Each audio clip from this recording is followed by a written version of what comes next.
Welcome back, our dear listeners, to another enlightening episode of South Sudan and the World, where we delve into conversations with remarkable individuals shaping the landscape of South Sudan and beyond.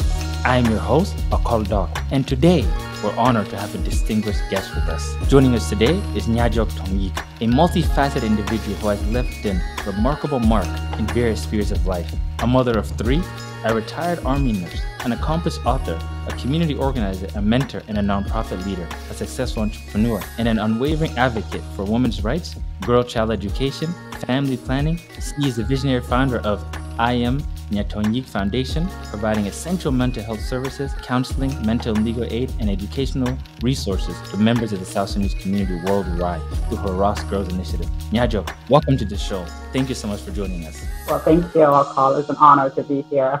Thank you so much for having me. So you've worn many hats in your life, as I said, with what you're doing now. You have a lot on your plate. You're working, you're traveling, you're doing your book, you work. Give us a background. Where did this all start? Could you share with our listeners a glimpse of your upbringing and your childhood? Of course, yeah. So, like Akal said, my name is Nyajuok Tongyik. I am from South Sudan, Upper Nile. I grew up in Maywood, I was born in Maywood County. You know, like many of us, Akal, we really didn't grow up, especially our age, and we didn't grow up in South Sudan because of the Civil War. So my family were in Eton refugee camp for a brief, short moment, and then they moved to Dima refugee camp, where my childhood memories really began, was in Dima. And then 26 years ago, we migrated here to the U.S. under the immigration services. So I grew up here in Dima in Ethiopia. I'm currently now from Omaha, Nebraska. And as you know, I joined military right out of nursing school in 2009. Was in the Army for 11 years. And now, since I was medically retired from the military, I now do travel nursing, raising my children. But with all of that, I like to do other things aside from my main career, nursing. So I got into real estate in 2016. So I started flipping homes. I started learning about being debt-free, things like that. And I soon realized, as much as I love nursing, I also love real estate. My passion for learning about building stream of income I became obsessive about being debt-free. So I made some programs. I got out of debt. Now I own 2 homes. I travel, and this is just part of me. 3 years ago, I launched I Am My Mother Wildest Dream. I published my book, and we went on a book tour. So that's just a little bit about me. I do love to be here and there and advocating for women like myself that have been through a lot, be the culture influence and just norms that are oppressing young women. This is an interesting story. Now, your career is in nursing. What sparked your interest in nursing? How did you get into nursing? This is really funny because growing up, especially in Ethiopia, there was no such thing as nursing, right? You never hear nursing. So a very young kid, I wanted to be a pediatrician doctor. I think a lot of women especially want to be pediatrician doctors. So I wanted to be a pediatrician. I went to college, studied biology. So during my second term of college, I was taking a class called medical terminology. So we were sent into hospitals to shadow doctors to just see what they do, to, give us a glimpse of their life on a daily basis and see if that's what we want to do. And, I found myself at a nursing station. I was sitting down and there was this older woman, I was in my early 20s. I can say she's an older woman. And I asked her, I said, what do you do? What is your job? She's like, oh, I'm a nurse. I'm like, what is a nurse?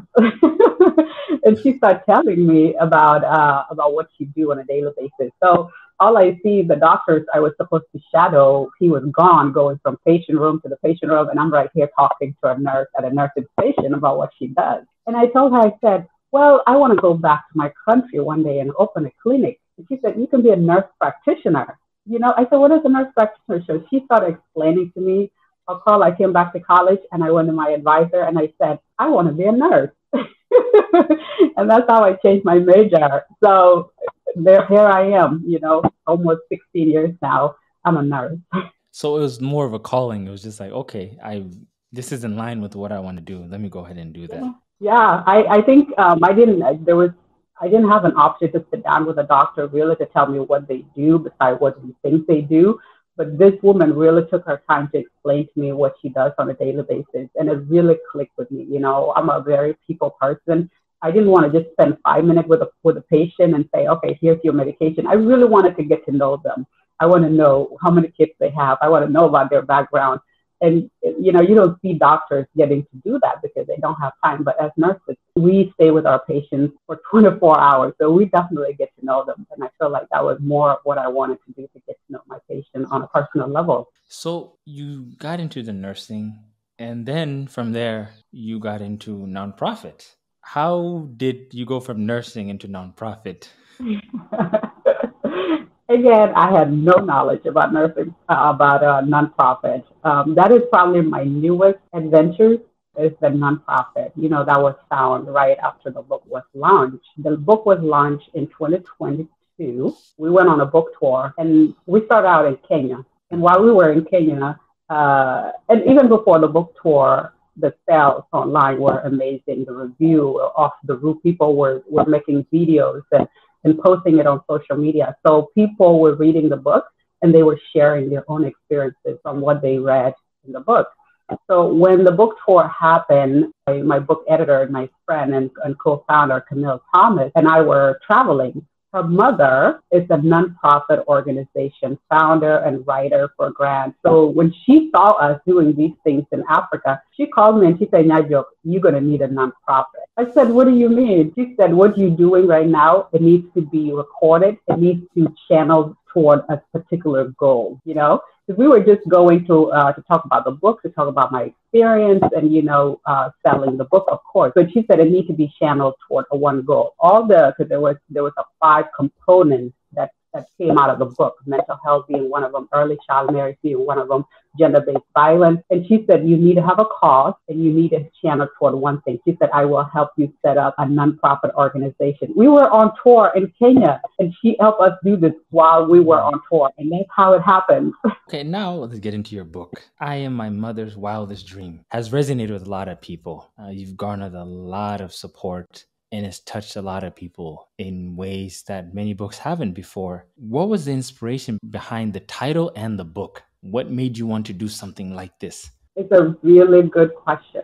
I know I'm a very honest person. I'm a very open person, but at the same time, I'm very reserved about my life. Because, you know, as a South Sudanese, we're all raised that our issues or they all stay in the house, right? Nothing come outside, especially for women. I went through the early child marriage over 20 years ago. Never talked to anybody about it. In fact, I have one colleague, one friend from the military. She's from Syria, and she's a pharmacist, and she knows my story, and I know hers. And she told me, she said, don't share with anybody because they will not understand your culture or my culture. These American people don't understand, and they're just going to laugh. So I never shared my story with anyone. Plus, it seemed like it's every South Sudanese story, especially girls. And, you know, you guys boys have their own problem as well. But for girls, my story relate to them. And it just seems mundane, right? It's just everybody's problem. We're all refugees. If you're a young girl in Africa, you probably went through arranged marriage, things like that. So it was never really interested for me to share, you know. But what happened in 2020, I don't know if you were still in America or in South Sudan at the time when the South Sudanese young women started speaking up about some of the challenges they face on a daily basis here in America and all over the world. That was my inspiration. I went on that page called South Sudanese Women Love. I give them encouragement. I uplift them. I share my background as a medical personnel, talk about informed consent when it comes to rape, talk about depression, anxiety. So I was really being a mentor to them, and I felt the need or the calling to actually share my own story and not just talk to them about facts and statistics and how to help themselves, but to actually open up to them and say, I can also relate to you. So when I opened up to them about my own little glimpse of life and said I too had an arranged marriage, I had a flock of women calling me and asking me how I can help them and things like that. So they were my inspiration. When I wrote the book, I thought it was for them. I was writing it for these young women, and I was encouraging them say, you too can share your story. Your story is not your fault. You can talk about it openly. You own your story. And if you open up about it and talk about it and accept it, then you can move on from there and you can find healing. So that was the inspiration. It was a very group of intimate women from South Sudan all over the world that I was opening up to, not knowing that I just opened my whole life to the whole world. One of the things with people like yourself who you think that, okay, what I'm writing is something small and it's going to impact a small audience. But one of the things that you've done, and I don't think you realize this, is that you've inspired people to reflect on their challenges and you've given somebody hope.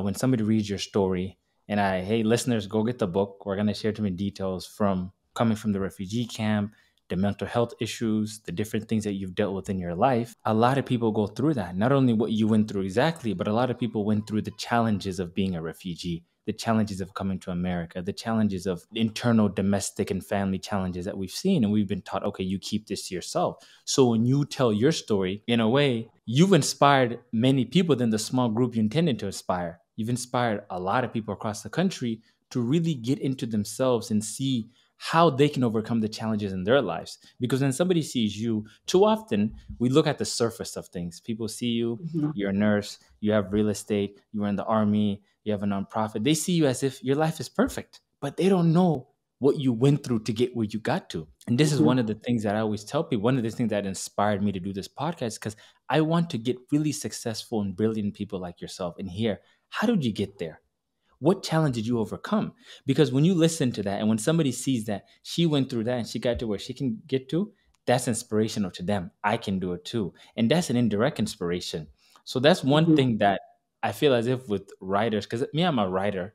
I haven't published a book, but I realize you write something, an article, and the person, your target audience, the people you never intended to reach out to might be inspired. And one of the things that I wanted to say is that what inspired me about this book was the title. Because when you say, I am my mother's wildest dream, you're basically saying that I am a manifestation of the prayers, of the blessings of my mother. And what more satisfaction can we get in life than to please our mothers? What more do we have than our mothers? And so I resonated because I remember when my mother did to bring us to the US, when my mother has the sacrifices they've done and the dreams. I mean, you're just a kid dreaming like you're going to be something great. So now I look at my life, I'm like, wow, this is what you manifested. And so it's like you gave this book, I would say, to mothers. So the audience that you didn't realize it was mothers, and everybody's a child of a mother. So even me, I'm like, wow, what did my mother go through that I didn't know? What are the challenges that I went through? Have there been instances where I haven't been the best, husband or brother or son? It gets you to reflect because we live in a very patriarchal society. Once again, listeners, this book is very, very harsh and crude. He doesn't hold back. And so that's one of the things I wanted to ask you, like when writing the book, what allowed you to keep writing? What didn't, like, cause did you have a moment where you said, hey, I'm going too much, I need to hold back? Or you're like, I just need to say what I need to say? I just cried, right? Like I really just did while you were talking because I'm thinking about the title and I'm thinking about my mom. We are really the manifestation of our own mother's dreams, their prayers. We are. And as many people who have read my book knows, I did a lot talk about my mom, Yes, the book is, I wrote it and it's about Nyajuok Tongyik, but really if somebody sit down and really reflect deeply, they would know that I am actually talking about my mother through me. My mother is here in the U.S. She has not read the book because the book is in English, but I would love for her to read it. And all the women, especially the mothers that were in refugee camps, my friends' mothers, that we did the same thing and they did the same for us. I would love them to read this book because there are instances in that book that were truly like they can say, yes, I remember when we went collect these wood for cooking. To answer your question, what really did I went through a challenge time where I felt like I need to stop writing or hold some things back? Yes, I did. Okay? I did. And even when the book was finished, I wrote it and I'm like, okay, it's time to send it to the editor. I first sent it to my siblings, all of them. I sent it to my older brother, Quiz, whom I respect so much and value his input. And I'm so grateful he encouraged me to publish this book, because without him, this book probably would have still been in my laptop. So I sent it to him and I sent it to my younger siblings. They read it and I told myself, I said, if they disagree with me publishing it, I will not publish it. So even at the end, I was still doubting whether I was going to go forward with it or not, until my brother Quid told me to publish it. He called me and said, Nyacheng, he said, I read your book. And he said, go ahead and publish it, because nothing in this book is not true. And we were both really worried about our dad, because my mom had called my brother every single time during the process and said, have you read her book? Have you read what she's saying? What did she say about dad? What did she say about us? Did she talk about this story? And my brother was calming my mom down the whole time. And when he read it, he called my mother. He said, Nyajuok did not talk about dad. It's about her life story and what happened. This book is not about dad, and she can publish it. So that's when I had the courage to publish it. But the whole time, I called my dad and I told him that I was sharing my story. And he told me that it has been over 20 years and that I need to let it go. And if I keep holding on to this one thing, and he was talking about the arranged marriage, he said, if I keep holding on to this, it's going to impede me from moving on and having a very happy life, because, I'm still living backwards. So when my dad said that, I was just like, you know what, this is my story. This is something that impacts me. If I want to talk about it, I'm going to talk about it. So I called my dad and I said, I finished the book and I want to publish it. I would like you to read it. And my dad said, okay, send it to me. I did not have the courage to send it to my dad. Oh. I did not. I put it in an envelope, big envelope. I put it in an envelope and I've never mailed it. Oh. So I did not. So it was me and my brother Quid that actually said publish it. And I'm so grateful for him. Wow. Yeah. That's interesting. And I think one of the things about the book that I think a lot of people, we've never had this type of book within our communities. We never had, I think you're probably the first. People don't write about their lives. We have a lot of political books, too many, but we don't have books that talk about mental health or people's upbringing. And what I'm learning more and more is people have such unique stories that they should be allowed to tell, because like you said, you're telling the truth. And for those of you who read the book, her brother that said, nothing you said here is true, he's mentioned in the book many times. You have to read it. And so going to the point, another theme in your book is mental health. You talk about the mental health issues that you've seen, and you've seen how our community ignores it. So is that what drove your passion to really get into mental health and prioritize mental health as an issue to advocate for? The whole inspiration was revolving in mental health from the beginning. Because it was about rape, right? The first audio from Twitter that came out from a Sudanese young woman was, I was raped by a South Sudanese young boy in the community in Omaha, Nebraska. Nobody did anything about it, even though they knew. And then more young girls came up and started naming who raped who and how the family responded when they found out, mom and dad, and hiding it. So everything that started this book was about mental health. And the second theme, that if you read the book, it probably was about arranged marriages of children, of young girls, especially forced arranged marriages. To me, those were impacts of my book, but I couldn't just publish the book on those two chapters or those two themes. I needed to make it evolve around what else did I go through. So everything else came after those two main points. So mental health, I talked about my brother's mental health and my own mental health. Chapter 7 in my book was a mental health issue that I was going through at the time I was writing it. And when you read the book, chapter 7, people put that book down. They said I couldn't pass chapter 7. I had to put it down, go cry, and come back later because it was still fresh. I was still going through it. You mentioned it quite a bit. In 2022, I lost my brother. He was tragically killed in Iowa. And that's when I really started to focus on mental health. And one of the things that I remember, because I live in South Sudan, so when he was shot, I went to the US, I traveled, and then come back. And when I came back, one of my uncles was like, oh, you're not the first person to have a brother that died. And like, this is literally my only brother. And I'm just like, and I went on a very, very rigid journey of mental health. And the first thing I was doing was ignoring it. But I didn't realize how much this can impact me and how much it's going to impact me for a while. So I started reading books about mental health, emotional intelligence, feeling. And one of the best books that I've read is a book called Permission to Feel by Professor Mark Brackett. So touching, touch, it makes you look into that. So when people like the parts of your books that are most, I would say, harsh, it's in a way, it's not harsh because it's what's happening in your life now, because you'll be like, what do you mean? Like somebody say, why are you talking about this? Your life is good now. You those scars are still there. Because when writing this, it goes to the point where every moment I would feel like, oh, I've moved on, something would remind me of it. And one of the things that I realized I had to do was be honest about my feelings, be honest about how I felt. This thing made me feel a certain way. I felt like, when you lose somebody to that, you feel like you could have been there.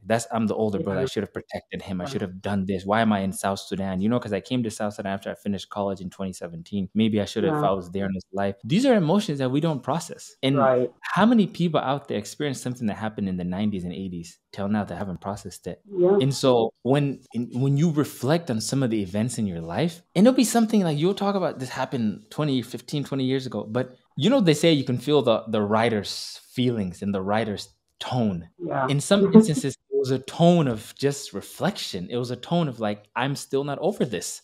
And I think that was one aspect that really resonated and inspired like me as somebody who, as a reader, I'm like, wow, she is still struggling with these things. And you were very honest about it. Some people will say the story, I'm okay, life is good. And now, mashallah, you've been blessed. You're doing investments. You have your kids. You moved to San Antonio. You bought a new house. We always think like, oh, it's done. You can't. These things are still fresh. And I asked myself, how much trauma are we carrying as a South Sudanese community and how people that are in their 70s have seen the worst things, death, destruction, everything. How much trauma are we carrying? So that was one thing that I really would say that you've helped me to look into, because I'm like, have I overcome some of my own trauma, some of my own things? And am I honest about my mental health? And these are some of the things that's one aspect I feel as if you that's an angle, because like as a guy, you probably wouldn't think of like, okay, the target towards mothers or women, but also the mental health aspect. They're throwing it in our face as a South Sudanese community. Face your issues. And so that's one thing that I would say about the harshness of your book. I like it. We need to have those harsh conversations. We need to express those harsh truths. When it comes to mental health, nobody heals through their trauma by hiding it. Trauma, I read it in one of the books, and I read so many books like what you just mentioned as well. I read all those kind of books too, because I am trying to heal through my trauma. And one of the quotes I read, it says, grief and trauma require a witness. What that means is you have to talk to somebody about those. You're grieving, you have a trauma challenge that you're going through, you have to find somebody to talk to. Otherwise, you will not heal from it. And our country is a country of hiding trauma, pretending that we're okay. But when a person sits down, whether they have a big house, they got maids, people are cooking for them, they have a V8, when they sit down, they are sitting down with their own thoughts, with their own emotions. Nobody can fix you through those things, no matter how successful you look from the outside.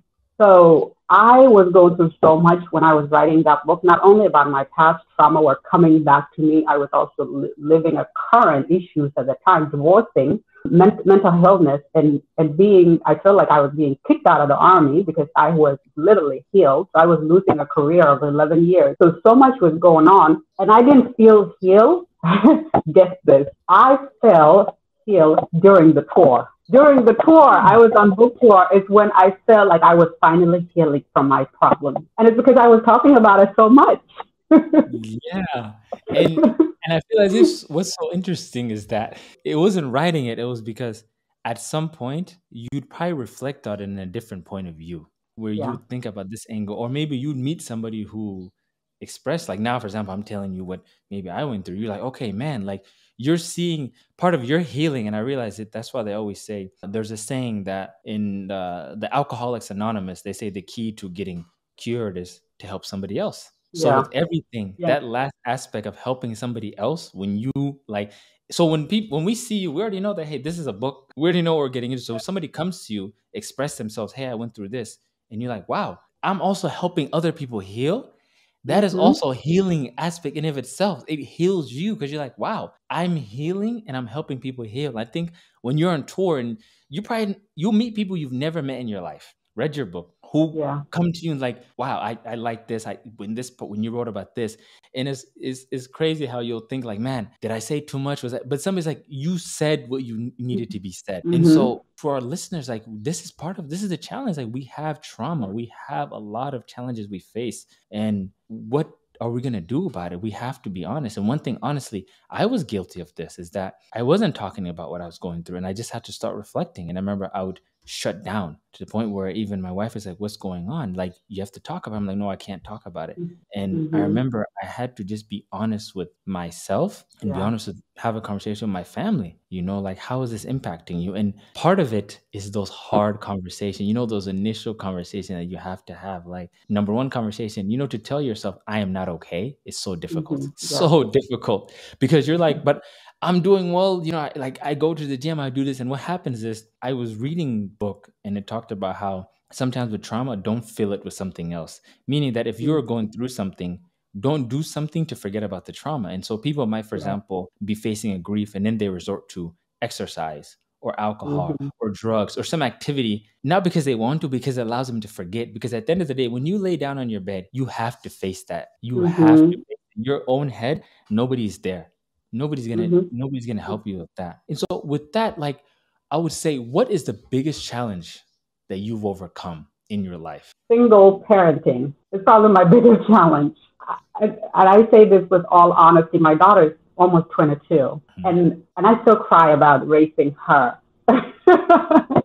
Just thinking about it, like, I looked at her, I'm like, how did I do that? Like, she's such an amazing girl, very respectful, beautiful, doing all the things right. And looking at her, I'm like, I was freaking 16 and I did that. Like, how did I do that?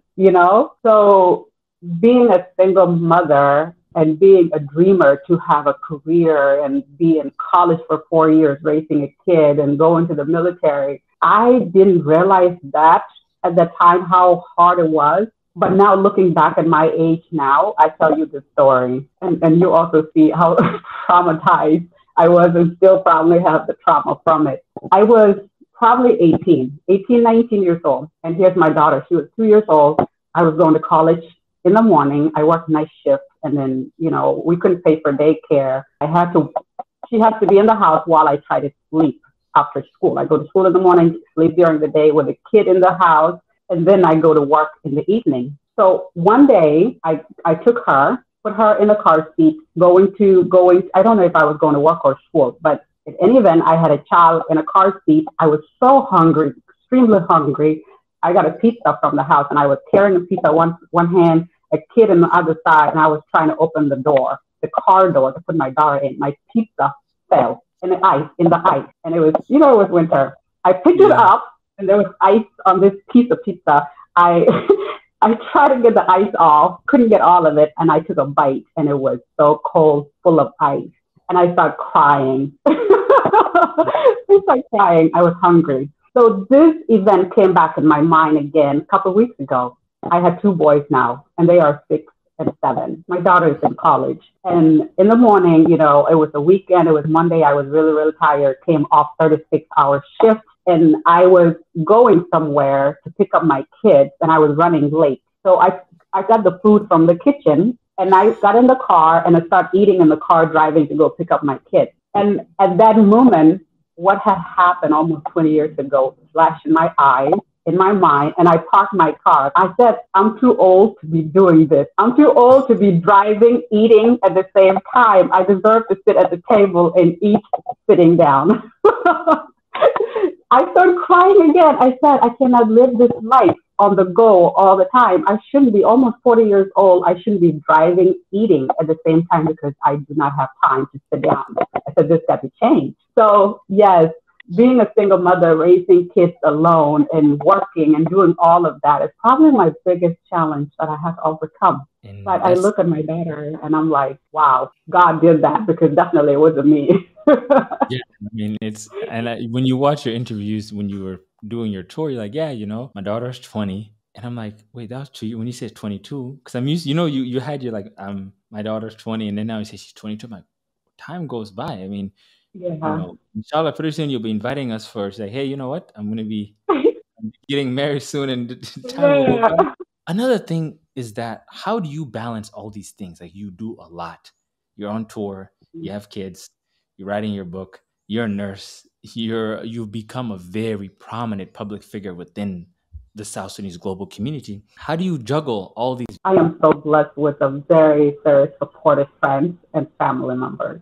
That moment during the tour in 2022, 2023, there is no way I would have done what I did without the support system that I had at the time. Now, I don't have that anymore now, and I cry every day. I'm like, how do they do this? How can they just leave me with these kids alone? But I had a very supportive, my sister supported me the whole time. And my ex-husband, Richard, he was amazing with the kids, supporting me and saying, go do the tour, do the book, if you want to go travel nursing, you do. He was taking care of the boys. So it's really the support system that I had and my own drive. I'm a very driven person. I write my goals down. I make sure that they are accomplished. If I have to skip a meal, I do. If I have to do them while driving, I do. But all of that comes together because I allow other people in my family to support me and help me so I can also get the things that I need to get done. And it's a time thing. It's just balancing the time. I mean, you're a testament to the argument. They said you'll make the time if you want to do it. Especially when you're younger, you're like, I don't have time. I have all this I'm doing. I have this many classes. I mean, you're over here driving and eating and at the same time and taking care of kids. And, so it's really, really, truly inspiring. One aspect that I want you to share is the entrepreneurship. You talk about real estate. That's one aspect. And you spoke a lot about financial literacy, being debt free. So maybe this is mostly for our audience in the US, what advice would you have for them to be financially stable, debt free, and have multiple streams of income? We can talk about financial literacy all day because it's truly a passion for me. And as many excuses as we have here I'm not going to talk about the people in Africa and South Sudan because they have their own challenges.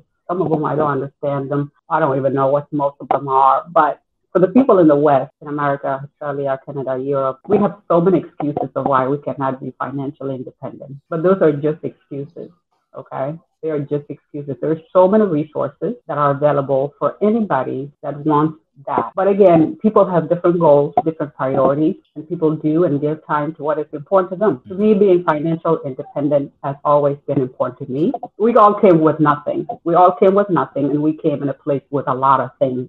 You get to choose what you want to take back home and what you don't want to take back home. I want to be wealthy by the time I leave this earth. I want my kids to inherit things from me, especially the drive, the resiliency. And I want them to have money, and I want them to learn how to do that, how they can do that.